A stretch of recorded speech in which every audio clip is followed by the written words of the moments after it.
Entonces, el tema que nos reúne hoy en día es la lectura crítica como una transversal en la educación. Quiero empezar primero presentando a Alan Castro, magíster en literatura latinoamericana, docente en la universidad, pero también profesor en colegio y actualmente investigador. Bien, la primera pregunta en torno a la lectura crítica es, ¿qué es la lectura crítica y en qué se diferencia a la lectura como tal? Hola, ¿cómo están? Bueno, primero saludos a todos los que andan por ahí.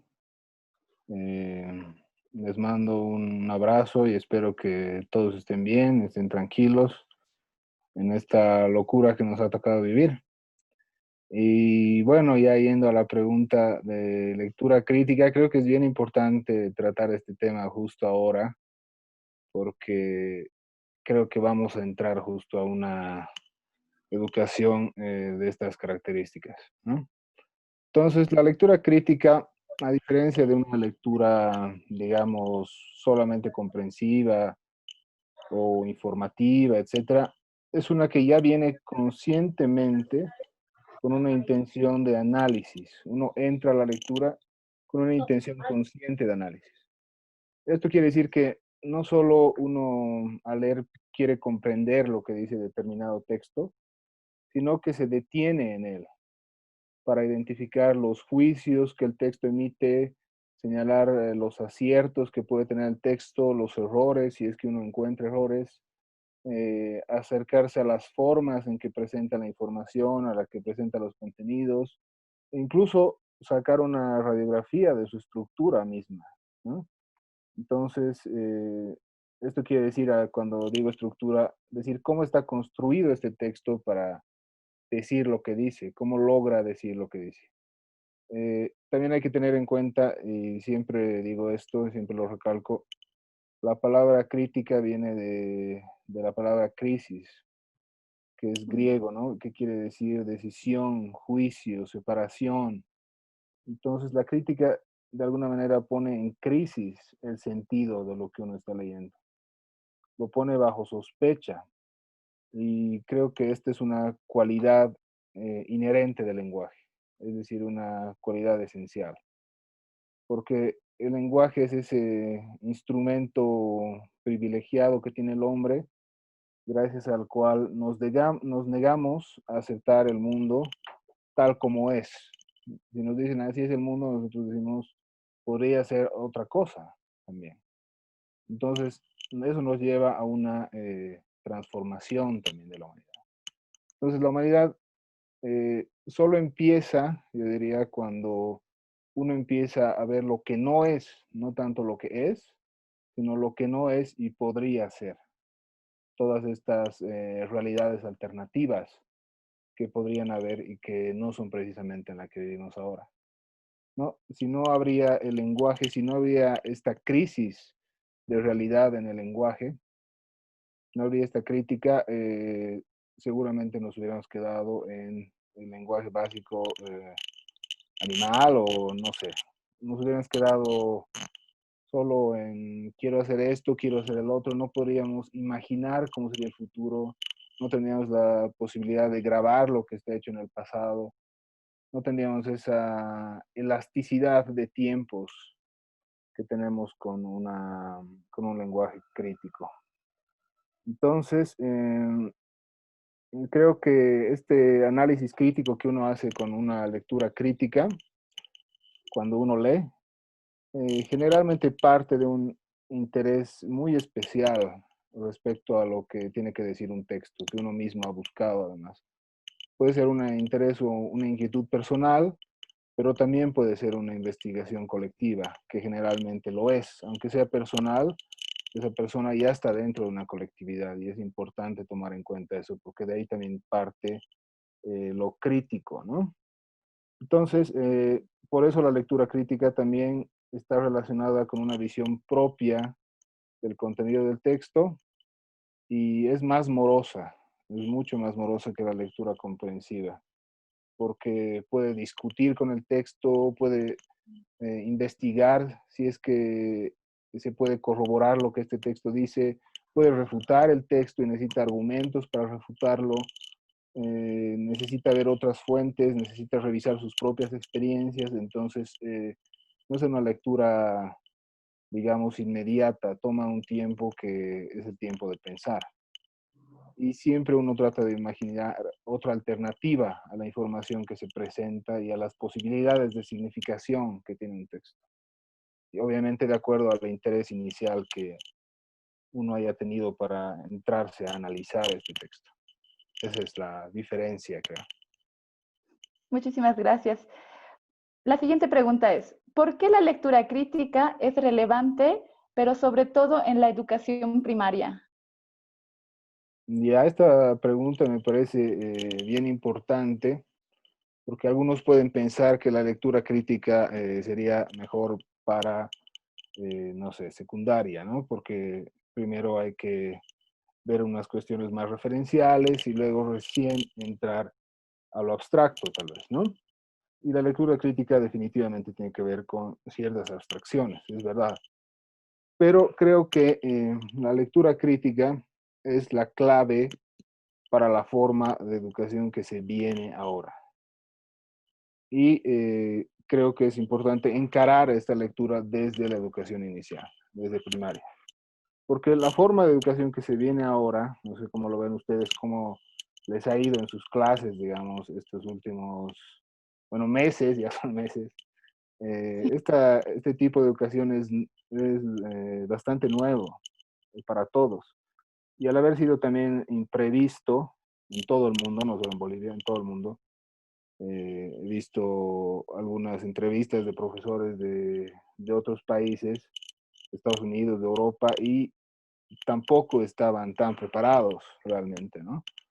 Entonces es nuevo para todos y estamos más o menos obligados a responder a sus exigencias lentamente, poco a poco, tratando de entender.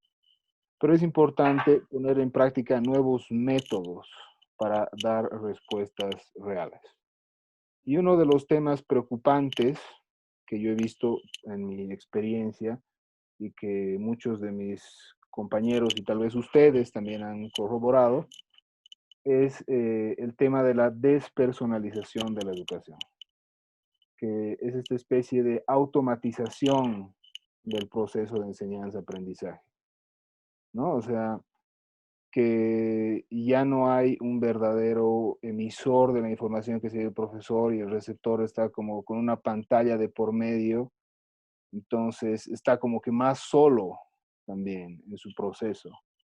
Entonces, esto es, algunos se asustan de esto, por ejemplo, de que un estudiante no pueda cuestionar lo que aprende en un entorno virtual, si no le llega pura información, se vuelve un puro receptor, el, eh, el estudiante se vuelve un puro receptor y no puede cuestionar lo que le están diciendo, no puede participar, no puede dar su punto de vista. Entonces, fíjense que ahí la lectura crítica entra así cabal, digamos. Pues lo que estamos viendo es en esta preocupación que hay, que sería una preocupación por la robotización de la educación, si lo vemos así en grande, ¿no? Pero esta robotización de la educación hace notar la importancia que va a tener el pensamiento crítico en el futuro de la educación, teniendo en cuenta que el manejo del tiempo, el manejo del contenido, el manejo de las aplicaciones que se pueden hacer a partir del contenido va a ser cada vez más responsabilidad de los estudiantes.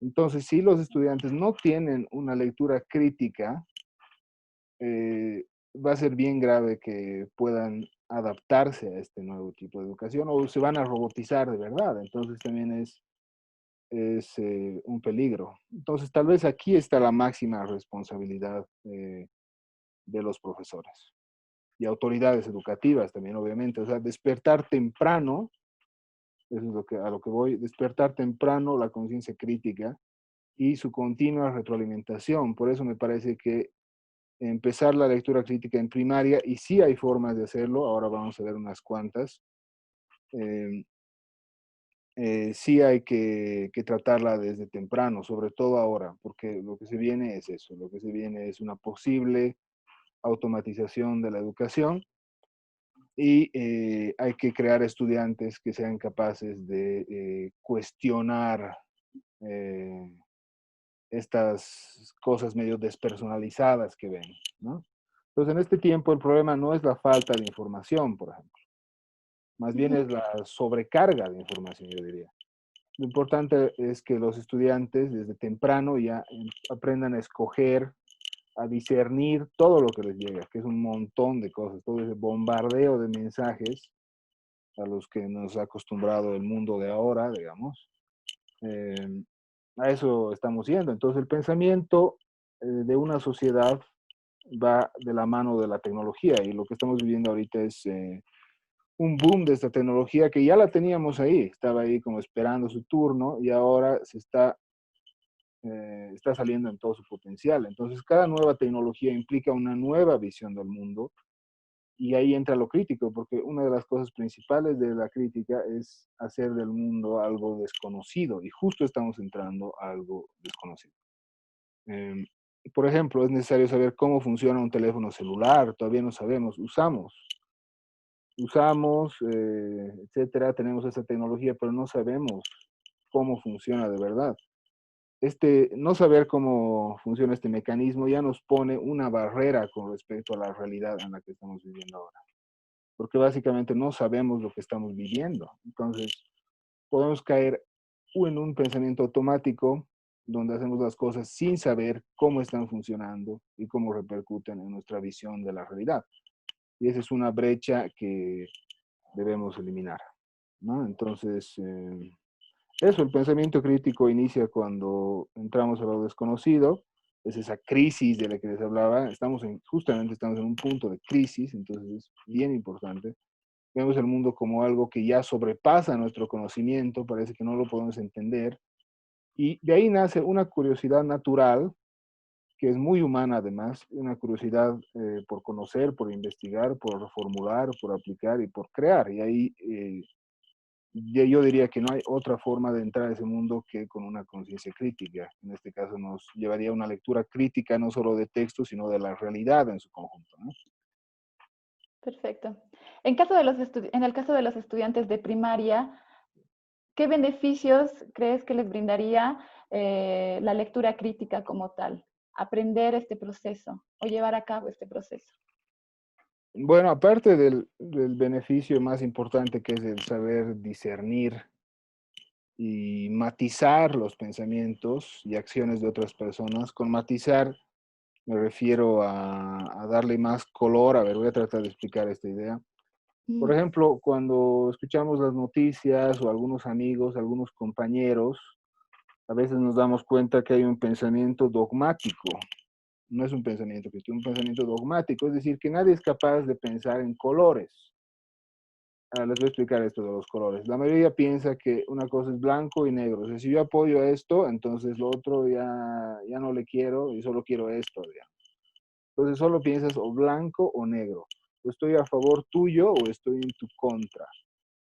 Esta es la base del pensamiento dogmático y es la base también de un pensamiento totalmente caduco que ya no se puede trabajar ahora. Estamos trabajando, no sé, con geometría lineal, punto, raya y listo, pero ya estamos entrando a la física cuántica, donde puede haber dos realidades al mismo tiempo de la misma cosa. O sea, estamos entrando a un mundo mucho más complejo que blanco o negro. Es un mundo, digamos, full color, ¿no? De todos los colores posibles. Eh, entonces, la incapacidad de ver matices es una cosa que hay que superar. Y para eso estaría la lectura crítica. Entonces, lo que sucede es que a veces interpretamos las cosas según nuestra conveniencia, nuestro humor, nuestros prejuicios, y esto siempre es peligroso. En cambio, una lectura crítica te lleva a ser más cuidadoso con lo que decides y piensas respecto a lo demás, y por tanto nos ayuda a ser más empáticos y sociables, porque ya no estamos negando al otro, diciendo, no, este piensa, no sé qué, ya no lo quiero, digamos, sino que estamos tratando de entender por qué piensa así. Eso es una lectura crítica. Esto es muy importante para vivir y obrar equilibradamente, porque los problemas que tenemos generalmente nacen de malentendidos. Bueno, y aparte de eso, otros beneficios, yo rescataría sobre todo dos beneficios más, eh, que son el desarrollo de un pensamiento científico, primero, y en segundo, la creatividad. Para un verdadero pensamiento científico es necesario primero un pensamiento crítico, es decir, la posibilidad de cuestionar los saberes que hasta ahora se nos ha transmitido o hemos conocido según la historia que nos ha tocado vivir o la época que estamos viviendo. Y de ahí, de conocer eso, de criticar, de ver cómo funciona esto, qué está pasando con el otro, etcétera, de ahí también nace la creatividad. Cuando podemos imaginar otro mundo diferente al que conocemos, entonces somos capaces ya de proponer nuevos rumbos, nuevas salidas a los problemas que cada época trae consigo. Maravilloso, muy interesante todo lo que planteas. En esta medida, ¿crees que existe un proceso que el profesor debe llevar a cabo? Evidentemente, el salto de una lectura normal como la conocemos a llegar a una lectura crítica no es posible. ¿Cuál sería el proceso para conseguirla? Eh, bueno, suele ser un proceso, no sé si decir largo, pero digamos que dura toda la vida, porque la crítica, la idea es mantenerla despierta siempre, ¿no? Entonces, la primera cosa yo creo que es hacer dar cuenta al estudiante que el aprendizaje nunca termina, que cada vez hay nuevas cosas que aprender, que el mundo se transforma incluso cada día, yo diría hasta cada hora a veces. De tal manera, es importante que el estudiante se dé cuenta que el mundo es también bastante misterioso, o sea, que no está todo dicho, que realmente sabemos muy poco de lo que está pasando en el universo, digamos, ¿no?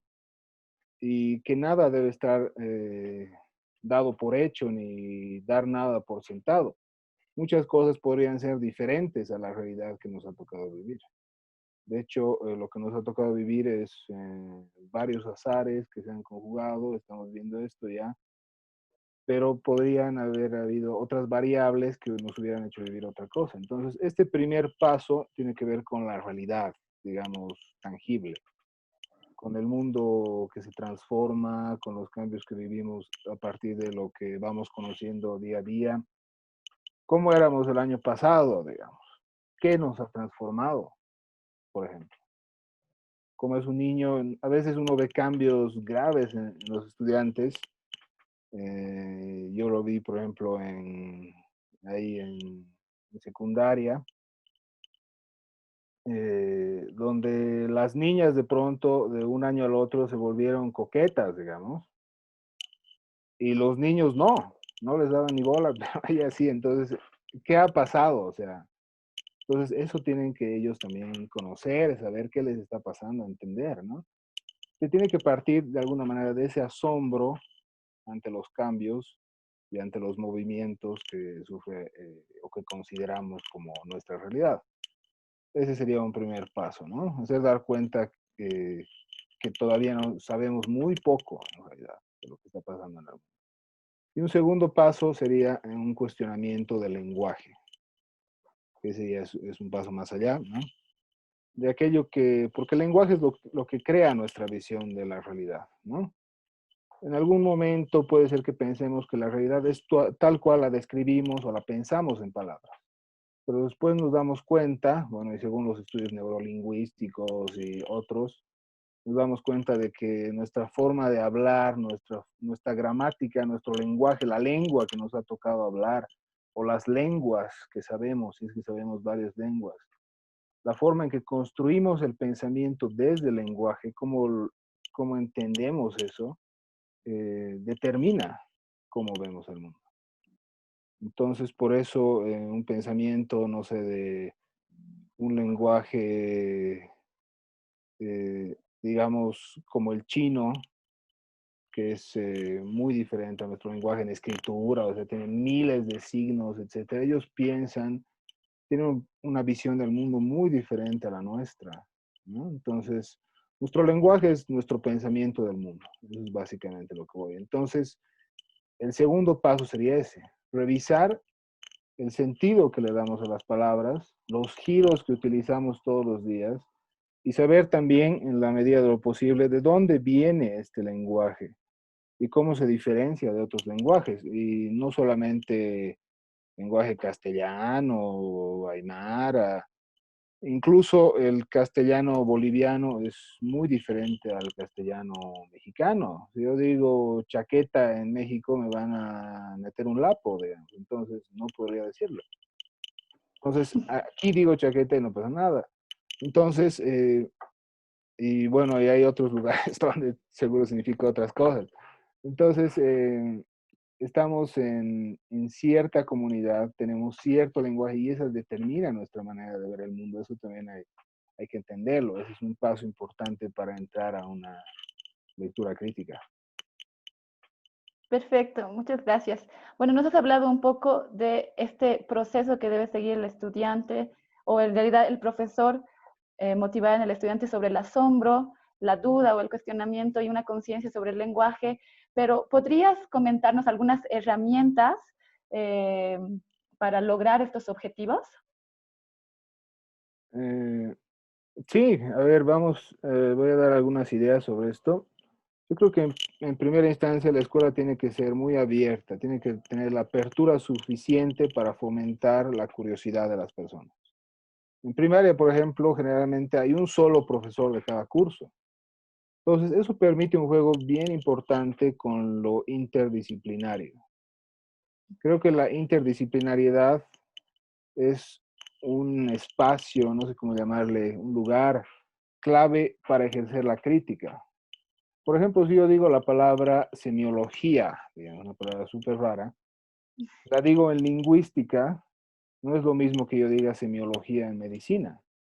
Por ejemplo, el primero tiene que ver con los signos y el segundo se dedica a ver los síntomas de una enfermedad, pero tiene que ver con signos. Entonces, se comunican de alguna manera las palabras, pero están hablando en disciplinas diferentes, ¿no? Entonces ahí cada palabra empieza a adquirir nuevos matices, a enriquecer el contenido de lo que trae consigo la palabra, y eso lleva a una comprensión más amplia del mundo. Entonces, ahí también puede empezar una crítica en ese lugar interdisciplinario.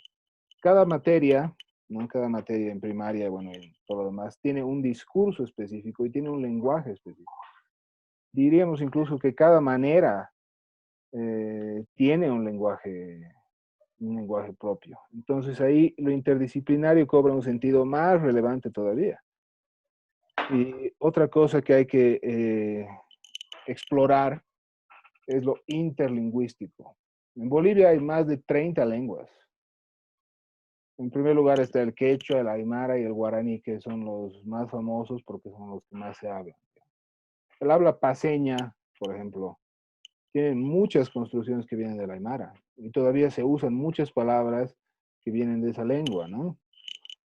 Y lo mismo sucede con las otras dos en diferentes lugares de Bolivia. Entonces debemos darle más importancia a esto, porque ahí se revelan los verdaderos matices de un lenguaje. Y ahí entra lo crítico, porque no significa lo mismo para nosotros. No sé, si yo digo pichar, por ejemplo, pichar, esa palabra, no es mascar, no es rumiar, no es triturar, es pichar. Solo se puede decir, no hay otra palabra para definir eso. Entonces, ahí estamos siendo más selectivos con las palabras, estamos hallando los matices exactos de las cosas y usando el lenguaje con precisión. Entonces, usar con el lenguaje con precisión te lleva sí o sí a leer el lenguaje con todos sus matices. Eso nos lleva a una lectura crítica. Entonces, la precisión se vuelve también un ejercicio de lectura. Digamos, no sé, ¿qué son los conjuntos en química? ¿Qué son los conjuntos en matemáticas? ¿Qué son los conjuntos en sociales? Estas palabras en diferentes lugares cobran nuevos sentidos, abren mundos y en su relación empieza a abrirse la crisis de la palabra donde uno puede entenderla en su máxima potencia, digamos. En cuanto, no sé, a algunos ejercicios o herramientas que me decías, por ejemplo, se puede trabajar con sinónimos, ¿no? Aunque los sinónimos tienen significados parecidos, no son totalmente iguales. Si yo digo ver, no es lo mismo que mirar, o que columbrar, o que avisorar, digamos.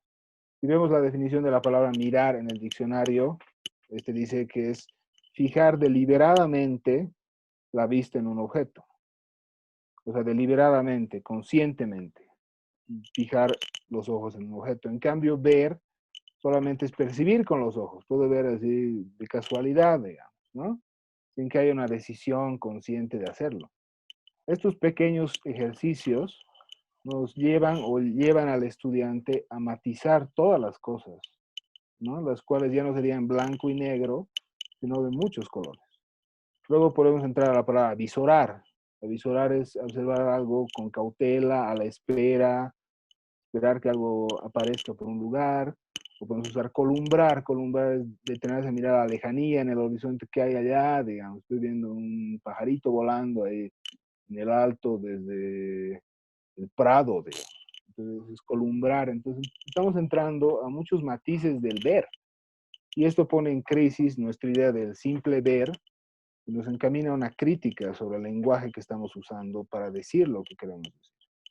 Y el lenguaje es muy rico en eso y a veces los profesores lo empobrecemos o creemos que usar nuevas palabras es confundir, no, más bien es precisar las cosas. Luego, un ejercicio también relacionado con esto es la lectura de distintas traducciones, por ejemplo. Ahí podrías ver lo mismo que con los sinónimos. Si ves distintas traducciones, no sé, como profesor podríamos buscar ahí algún pequeño poema chiquitito que nos guste, así bonito, y buscar dos traducciones, por ejemplo, del mismo poema, de diferentes personas. Y seguro van a ser algo de diferente van a tener. Contrastamos ambos, digamos. ¿Qué palabras ha usado el primer traductor? O sea, y en ese uso de palabras que ha usado el primero y que ha usado el segundo, vamos a encontrar a qué le ha dado más importancia, ¿no? A qué le ha hecho más, a qué le ha dado más énfasis. ¿Cómo lo ha interpretado este? Tal vez lo ha interpretado totalmente distinto. Hay una palabra que hace que cambie el sentido en un poema y en el otro, y eso pasa muchas veces. Pero también hay algo que los mantiene juntos porque es el mismo poema. Entonces ahí empezamos a trabajar la lectura de una manera mucho más rica, mucho más morosa, es verdad. O sea, podríamos estar en ese poema de toda la clase, que además es lindo. Yo he hecho ese ejercicio algunas veces, les encanta a los changos, porque dicen, yo quiero leer así, porque veíamos en una palabrita, veíamos todo lo que esa palabra nos puede decir y todo lo que nos abre. Entonces, es bien alucinante trabajar de esta manera. Pueden ser traducciones de lenguas nativas, extranjeras, de lenguas antiguas, lenguas nuevas. Eh, y bueno, traducir es una forma de abrir la mente. No digo que ellos traduzcan, pero que vean traducciones, ¿no? Otro ejercicio importante y que sirve mucho para conservar la curiosidad de los niños es hacer que escriban todas las preguntas que se hacen. ¿No ve que siempre hay así la época del por qué, ¿no ve? Que todo el rato te estás preguntando qué es esto, qué es lo otro, por qué, no sé qué. Y a veces no por qué, sino qué también, depende de las edades, ¿no? A mí me hubiese encantado tener ahorita en mis manos un cuaderno con todas las cosas que me preguntaba. Hubiera sido bellísimo tenerlo aquí. ¿Qué cosas me habré preguntado de niños? Imaginan ustedes qué se han preguntado de niños. Debe ser realmente así unas preguntas fascinantes y seguramente ninguna, o bueno, algunas de ellas han sido contestadas, pero no todas, ¿no? Entonces, la base de la lectura crítica tiene que ver con la conservación de esa curiosidad, del asombro ante los misterios que nos rodean, digamos, que no podemos entender. Entonces, anotar esas preguntas es muy rico y no solo como ejercicio para el colegio, sino yo diría para la vida entera, ¿no? Eh, Claro. y en ese sentido también es importante la observación de la realidad. Por ejemplo, se me ocurre ahorita una diferencia en buscar diferencias cuando vas a un lugar, digamos, vas al mercado y pasa algo, algo ves ese día en el mercado, ves a una persona que te parece rara o te invitan una manzana, digamos, ¿qué ha pasado? Y la siguiente vez que vas, ¿qué pasa? Pasa algo nuevo, entonces se está transformando el mercado, digamos, hay una novedad, o sea, ¿cómo se transforma? ¿Qué hace esa novedad cómo hace que se transforme el mercado, por ejemplo, o cuál es la diferencia entre el mercado y el supermercado. Uno te invitan manzana, el otro te invitan carne fría, digamos, no sé. Entonces, en la observación de estas cosas sencillas y cotidianas, uno puede hallar elementos fascinantes para entrar en una lectura crítica, porque ahí estamos viendo las diferencias, viendo en qué se distingue esto de esto, y ahí entramos en una cosa mucho más profunda, ¿no? Otro ejercicio que se me ocurre es, tal vez para cursos superiores, sería comparar noticias, ¿no? O sea, cuál es el punto de vista de este periódico, cuál es el punto de vista de este otro periódico o de este portal de noticias, si están diciendo algo que favorece a alguien, ¿por qué? Entonces uno también va tramando ahí, ¿no? Y también es importante que los estudiantes se comuniquen entre ellos, ¿no? Porque ellos aprenden muchas cosas fuera de la escuela. Antes, en nuestras épocas, en los 90, 80, 70, digamos, todos más o menos sabíamos las mismas cosas, estábamos con la misma cosa. O sea, teníamos la televisión, había, no sé, unos cuantos canales y veíamos eso y podíamos charlar de eso. Ahora hay miles, miles de cosas y cada persona está en un mundo bien distinto. Te puede salir no sé, un experto en manga, digamos, o en no sé qué tipo de dibujos animados, en juegos, etcétera. Entonces los conocimientos ahorita son mucho más heterogéneos que antes y cada persona es conocedora de algo bien específico. Entonces, eso te abre la mente. Si charlas con alguien que conoce algo diferente a vos, tú le cuentas lo que tú sabes y el otro te cuenta. Entonces, esos juegos no solo que hacen más empática a la comunicación humana, sino que te abren a nuevos conocimientos y eso refuerza tu personalidad que justo está en formación, porque te lleva a compartir tus verdaderos intereses, pero también a aceptar los intereses del otro. Entonces, fomenta de manera natural el carácter investigativo también, porque si yo quiero comentarle a un amigo lo que yo sé, voy a meterme más y más y más. Eh, Incluso hay una época, yo me acuerdo, no sé si seguirá así, donde queríamos crear nuestro propio alfabeto, no sé si les ha pasado cuando eran niños, que creas ahí tus letras, ¿no? Así que te inventas y significan, son como un lenguaje en código, ¿no? Yo creo que esas cosas, por ejemplo, hay que fomentar. Que hagan sus propios signos, te escriban no sé qué cosa en sus propios signos y luego se traduzcan entre ellos. Imagínate ese juego de intertextualidad, es decir, brutal. Eso fomenta mucho a la crítica, porque el trato con el lenguaje ya no se vuelve, no solo que se vuelve más íntimo porque estás tratando de descifrar, ¿no? Sino que se vuelve medio detectivesco, entonces mucho más rico, ¿no? Ahí hay algunas ideas que se me ocurren ahora. Muchísimas gracias. Bien, si hablamos de una educación mucho más vivencial en relación a la formación de la lectura crítica, ¿cómo los profesores pueden evaluar este proceso que habías planteado a partir de la duda, el asombro, la creatividad, el lenguaje? ¿Qué herramientas les propones para evaluar o qué alternativas? Sí, la evaluación siempre es compleja, sobre todo cuando estamos trabajando con algo nuevo, ¿no? Pero creo que la cosa está en saber cómo entendemos nosotros la expresión de la otra persona, en este caso el estudiante. Cómo la otra persona expresa sus ideas, cómo expresa sus lecturas, en qué cosas se fija, en cuáles no. Entonces, tratar de indagar si estas sus fijaciones o sus obsesiones, digamos, o si sus problemas con el lenguaje también son repetitivos. Creo que hay que olvidarse un poco de las notas, ¿no? O sea, le voy a poner 100 si es que descifra esto, ¿no?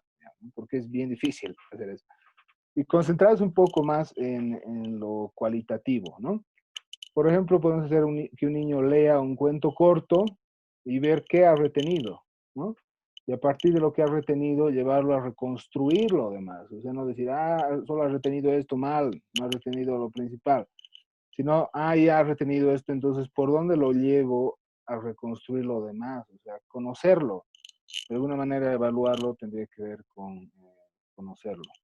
Y también es importante fijarse en aquello que ha entendido erróneamente y ver qué palabras o qué ideas son las que le han causado esa confusión.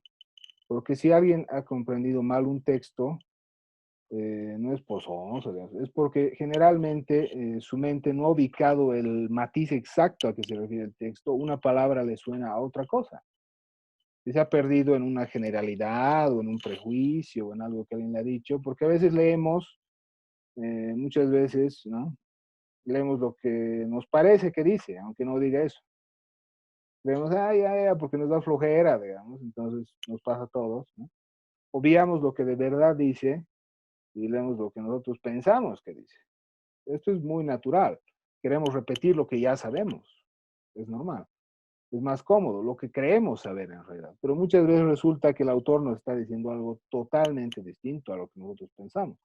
Entonces es importante entrar a la lectura y en la evaluación ver esto, si está entrando a la lectura, sabiendo que no sabe nada sobre lo que va a leer, ¿no? Si está leyendo, si está entrando sin prejuicios, ver cómo ingresa la lectura. Por eso una buena forma de evaluar el nivel de lectura crítica es revisando cuántas cosas da el estudiante por sobreentendidas y cuántas realmente toma como novedades que le proporciona el texto. Esas equivocaciones, cuando alguien lee un texto, generalmente no son equivocaciones, son prejuicios, son cosas, ideas fijas con las que uno entra y dice, ah, es así, pero el texto te está diciendo otra cosa. Entonces, ¿qué cosas realmente ha sacado del texto y qué cosas él está imponiéndole al texto? Entonces, ver eso, que ya son matices un poco más profundos, y habría que trabajarlo solo con un textito, porque tampoco nos vamos a morir dándole un libro y nosotros leyendo cada parte del libro que ha hecho gente. O sea, no se podría, ¿no?